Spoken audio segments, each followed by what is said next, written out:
Hello, and welcome to Bookspot. I'm Earl Weinberg. This time we continue our reading of Between Planets by Robert Heinlein. Our protagonist, Don, has been taken in by his friend, the Venusian dragon Sir Isaac Newton, and he has been presented with a demand from Sir Isaac's human guest for that ring. Chapter 15.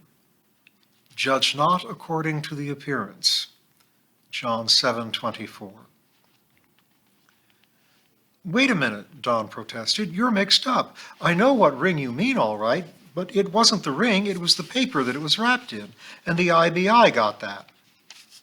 Phipps looked perplexed, then laughed. They did, eh?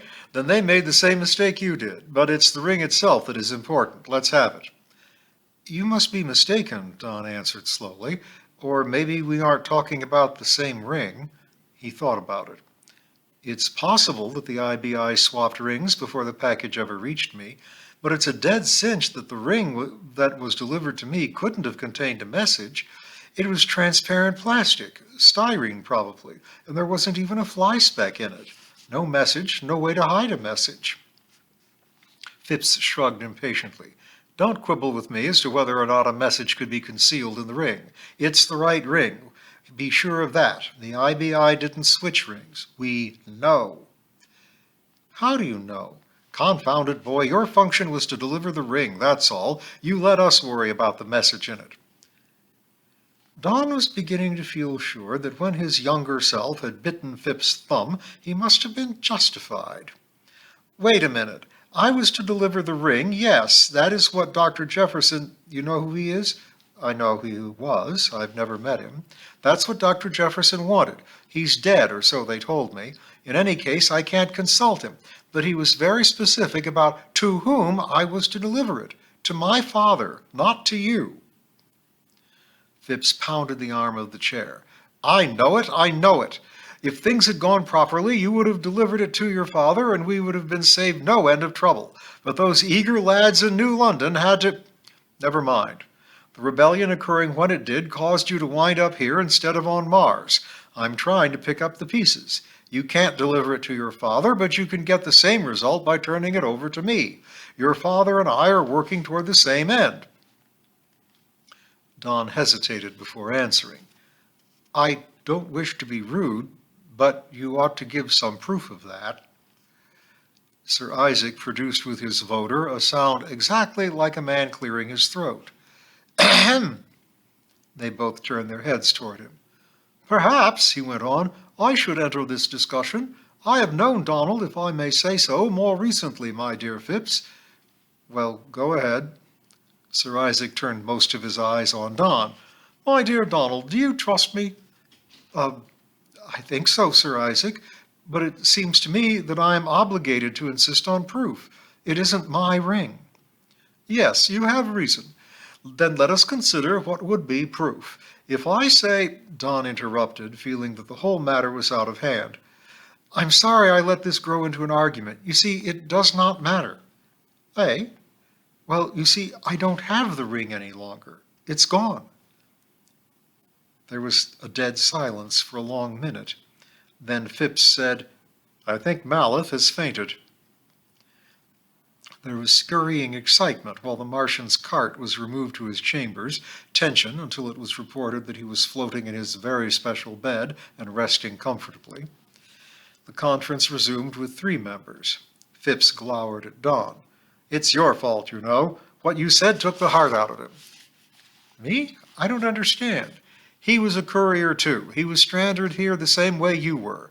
He has the other half of the message you lost. And you removed the last possible chance he has of getting home before high gravity kills him. He's a sick man, and you jerked the rug out from under him. Donald said, But, Sir Isaac interrupted, Donald is not at fault. The young should not be blamed only with just cause and after deliberation, lest the family sorrow. Phipps glanced at the dragon, then back at Don. I'm sorry. I'm tired and bad-tempered. What's done is done. The important thing is what's happened to the ring. Is there any possibility of locating it? Don looked unhappy. I'm afraid not. He explained rapidly about the attempt to get the ring from him and how he had had no proper place to protect it. I didn't know it was really important, but I was determined to carry out Dr. Jefferson's wishes. Maybe I'm sort of stubborn at times. So I did the best I could think of to do. I turned it over to a friend for safekeeping. I figured that was the best because no one would think of looking for it in the hands of a person who wouldn't be expected to have it. Sound enough, agreed Phipps. But to whom did you give it? A young lady. Don's features contorted. I think she was killed when the Greenies attacked. You don't know? I'm fairly certain. I've been doing work that gives me opportunities to ask, and nobody's laid eyes on her since the attack. I'm sure she's dead. You could be wrong. What was her name? Isabel Costello. Her father managed the IT&T branch. Phipps looked utterly astounded, then lay back in his chair and roared. Presently he wiped his eyes and said, Did you hear that, Sir Isaac? Did you hear that? Talk about the bluebird in your own backyard. Talk about Grandma's spectacles. Don looked from one to the other. What do you mean? He asked in offended tones. What do I mean? Why, son, Jim Costello and his daughter have been right here since 2 days after the attack. He jumped out of his chair. Don't move. Stay where you are. I'll be right back. And he was back quickly. I always have trouble with those funny house phones of yours, Sir Ike, he complained, but they're coming. He sat down and heaved a sigh. Some days I'm tempted to turn myself in as an idiot. Phipps shut up, save for a suppressed chuckle or two. Isaac seemed to be contemplating his non-existent navel. Don was preoccupied with turbulent thoughts, relief too great to be pleasure. Isabel alive. Presently, calm somewhat restored, he spoke up. Look, isn't it about time somebody told me what this is all about? Sir Isaac lifted his head and his tendrils played over the keys. Your pardon, dear boy, I was thinking of something else. Long, long ago, when my race was young and when your race had not yet... Phipps cut in. Excuse me, old boy, but I can brief it and you can fill him in on detail later. He assumed assent and turned to Don. Harvey, there's an organization, a cabal, a conspiracy, a secret lodge, call it what you like. We just call it the organization. I'm a member, so is Sir Isaac, so is old Malwith, and so are both your parents. And so is Dr. Jefferson. It's made up mostly of scientists, but is not limited to them. The one thing we all have in common is a belief in the dignity and natural worth of free intelligence. In many different ways, we have fought, and fought unsuccessfully, I should add, against the historical imperative of the last 2 centuries, the withering away of individual freedom under larger and ever more pervasive organizations, both governmental and quasi-governmental. On Earth, our group derives from dozens of sources, way back in history, associations of scientists fighting against secrecy and against the straitjacketing of thought, artists fighting against censorship, legal aid societies, many other organizations, most of them unsuccessful, and some downright stupid. About a century ago, all such things were pushed underground. The weak sisters dropped out, the talkative got themselves arrested and liquidated, and the remnants consolidated. Here on Venus, our origins go clear back to the rapprochement between Cyrus Buchanan and the dominant natives. On Mars, in addition to many humans, more about them later, the organization is affiliated with what we call the priest class, a bad translation, for they aren't priests. Judges would be closer. Sir Isaac interrupted. Elder brothers. Eh? Well, maybe that is a fair poetical rendering. Never mind. The point is, the whole organization, Martian, Venusian, terrestrial, has been striving... Just a minute, put in Don. If you can answer me one question, it would clear up a whole lot. I'm a soldier of the Venus Republic, and we've got a war on. Tell me this. Is this organization, here on Venus, I mean, helping in our fight to chuck the greenies out? Well, not precisely. You see, Don did not then find out what it was he was supposed to see. Another voice cut through Phipps' words. Don! Donald! He found himself swarmed by a somewhat smaller and female member of his own race. Isabel seemed determined to break his neck. Don was embarrassed and upset and most happy. He gently removed her arms from his neck and tried to pretend that it had not happened, when he caught sight of her father looking at him quite oddly. Uh, Hello, Mr. Costello. Costello advanced and shook hands with him. How do you do, Mr. Harvey? It's good to see you again. It's good to see you. I'm mighty glad to see you folks alive and in one piece. I thought you'd had it. Not quite, but it was a near thing. Isabel said, Don, you look older, much older, and how thin you are. He grinned at her. You look just the same, Grandma. Phipps interrupted. Much as I dislike breaking up Old Home Week, we have no time to waste. Miss Costello, we want the ring.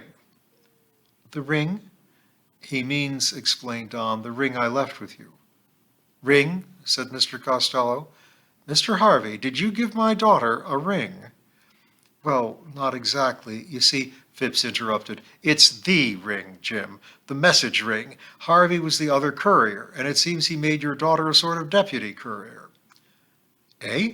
I must say I'm confused. He looked at his daughter. You have it? Don asked her. You didn't lose it? Lose your ring? Of course not.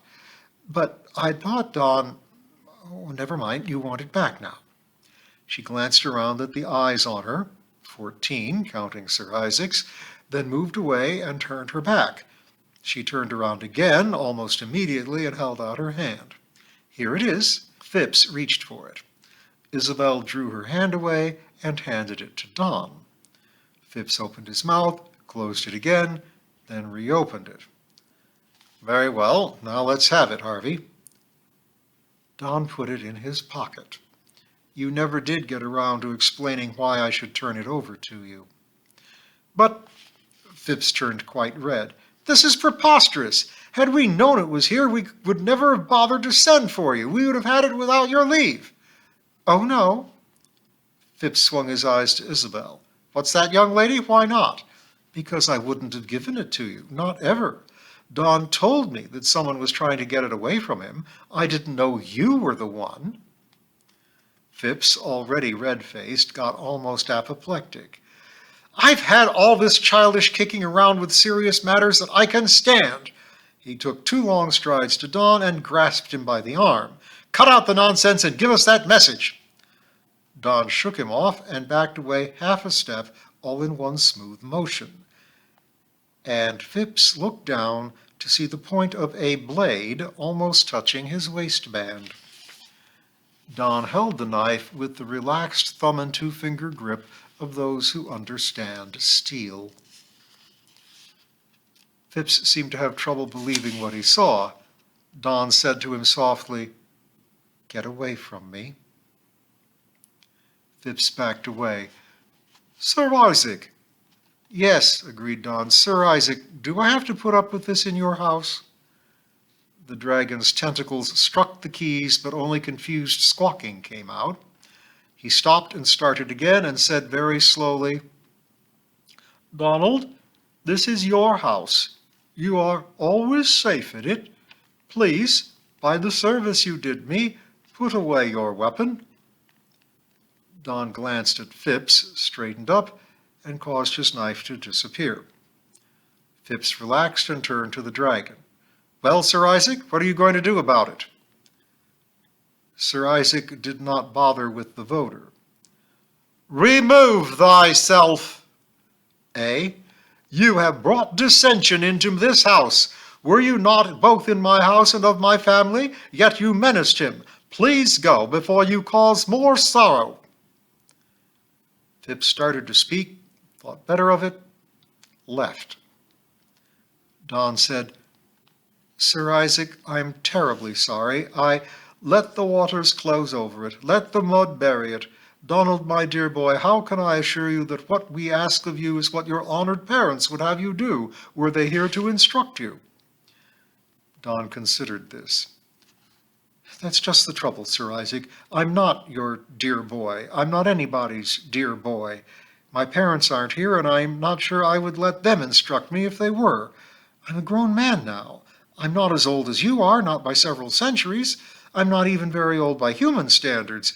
Mr. Phipps still classes me as a boy, and that was what was wrong. I'm not a boy, and I've got to know what's going on and make up my own mind. So far, I've heard a lot of sales talk, and I've been subjected to a lot of verbal pushing around, and that won't do. I've got to know the real facts." Before Sir Isaac could reply, they were interrupted by another sound. Isabel, applauding. Don said to her, "How about you, Isabel? What do you know about all this?" "Me? Nothing. I couldn't be more in the dark if I were stuffed in a sack. I was just cheering your sentiments." "My daughter," Mr. Costello put in crisply, "knows nothing at all of these matters, but I do, and it appears that you are entitled to answers." "I could certainly use some." "By your leave, Sir Isaac?" The dragon ponderously inclined his head. Costello went on, "Fire away. I'll try to give you straight answers." "Okay, what's the message in the ring?" "Well, I can't answer that exactly, or we wouldn't need the message ourselves. I know that it's a discussion of certain aspects of physics, gravitation and inertia and spin and things like that, field theory. It's certainly very long and very complicated, and I probably wouldn't understand it if I knew exactly what was in it. I'm simply a somewhat rusty communications engineer, not a top-flight theoretical physicist." Don looked puzzled. "I don't get it. Somebody tucks a physics book into a ring, and then we play cops and robbers all around the solar system. It sounds silly. Furthermore, it sounds impossible." He took the ring out and looked at it. The light shone through it clearly. It was just a notions counter trinket. How could a major work on physics be hidden in it? Sir Isaac said, "Donald, my dear, I beg your pardon. Shucks. You mistake simple appearance for simplicity. Be assured it is there. It is theoretically possible to have a matrix in which each individual molecule has a meaning, as they do in the memory cells of your brain. If we had such subtlety, we could wrap your Encyclopedia Britannica into the head of a pin. It would be the head of the pin. But that is nothing so difficult." Don looked at the ring and put it back in his pocket. "Okay, if you say so, but I still don't see what all the shooting is about." Mr. Costello answered, "We don't either, not exactly. This message was intended to go to Mars, where they are prepared to make the best use of it. I myself had not even heard about the project except in the most general terms until I was brought here. But the main idea is this. The equations that are included in this message tell how space is put together and how to manipulate it. I can't even imagine all the implications of that, but we do know a couple of things that we expect from it. First, how to make a force field that will stop anything, even a fusion bomb. And second, how to hook it up to a space drive that would make a rocket look like walking. Don't ask me how. I'm out of my depth. Ask Sir Isaac." "Ask me after I've studied the message," the dragon commented dryly. Don made no comment. There was silence for some moments, which Costello broke by saying, "Well, do you want to ask anything? I do not know quite what you want to know. I hardly know what to volunteer." "Mr. Costello, when I talked to you in New London, did you know about this message?" Costello shook his head. "I knew that our organization had great hopes from the investigation going on Earth. I knew that it was intended to finish on Mars. You see, I was the key man, the drop box for communication to and from Venus, because I was in a position to handle interplanetary messages. I did not know that you were a courier, and I certainly did not know you had entrusted an organization message to my only daughter." He smiled wryly. "I might add that I did not even identify you in my mind as the son of 2 members of our organization, else there would have been no question about handling your traffic, whether you could pay for it or not. There were means whereby I could spot organization messages, identifications that your message lacked. And Harvey is a fairly common name." "You know," Don said slowly, "it seems to me that if Dr. Jefferson had told me what it was I was carrying, and if you had trusted Isabel here with some idea of what was going on, a lot of trouble would have been saved." "Perhaps, but men have died for knowing too much. Conversely, what they don't know, they can't tell." Yes, I suppose so. But there ought to be some way of running things so that people don't have to go around loaded with secrets and afraid to speak. Both the dragon and the man inclined their heads.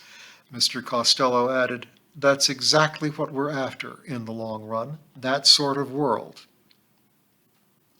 Don turned to his host. "Sir Isaac, when we met in the Glory Road, did you know that Dr. Jefferson was using me as a messenger?" "No, Donald, though I should have suspected it when I learned who you were."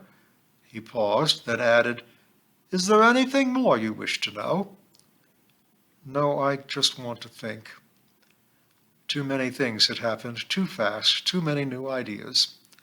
Take what Mr. Costello said about what was in the ring now. He could see what that would mean if Costello knew what he was talking about.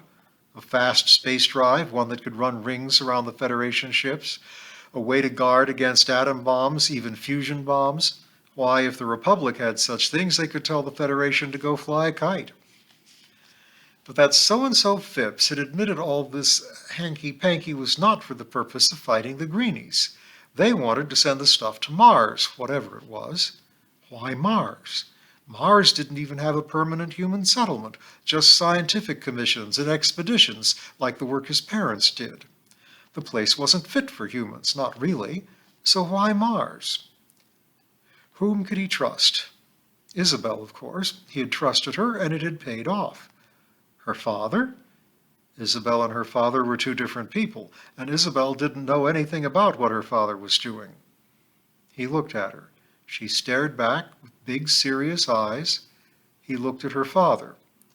He didn't know. He just didn't know. Malath? A voice out of a tank. Phipps?